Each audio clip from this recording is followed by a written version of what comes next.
কয়েকদিন ধরেই তেকুক আর জিকুক শিপারদের নাটক দেখতেছি। হ্যাঁ, আমি মানলাম যে আরএম বলছিল যে কে আর বি দুইটা আলাদা শরীর হইলেও একটাই প্রাণ, কিন্তু আরএম এইটা বলে নাই যে তেকুকের মাঝে জিমিনকে থার্ড পার্সন বলে অপমান করো। ভুলে যেও না যে কে বি এর ক্যারিয়ার ফ্রেন্ড আর জিমিন বি এর স্কুল ফ্রেন্ড, সো দুজনেরই সমান গুরুত্ব আছে বিয়ের লাইফে। আর জিকুক শিপাররা বলতেছো যে জেকে চয়েস এতটাও খারাপ না যে সে বি কে চয়েস করবে।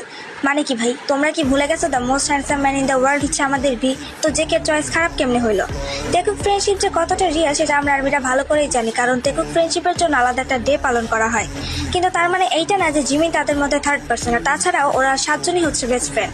এখন আর্মিদের মধ্যে দেখা যায় কেউ তেকুক বেশি লাইক করে, কেউ জিকুক, কেউ ইউনমিন, কেউ বিমিন, কেউ নামজিন, কেউ সব বেশি লাইক করে। ইটস ওকে না, লাইক অব্দি সীমাবদ্ধ থাকো, শিপিং করার কি প্রয়োজন আছে ভাই? এই তোমাদের মতো কিছু শিপারদের জন্য বিটিএস এর ফ্রেন্ডশিপ নিয়ে প্রশ্ন ওঠে। আমাদের আর্মি ফ্যান্ডমে এত প্রবলেম হয়, এখনো সময় আছে, ভালো হয়ে যাও, কারণ এক্সাইটমেন্ট ভালো কিন্তু অতিরিক্ত বাড়াবাড়ি ভালো না।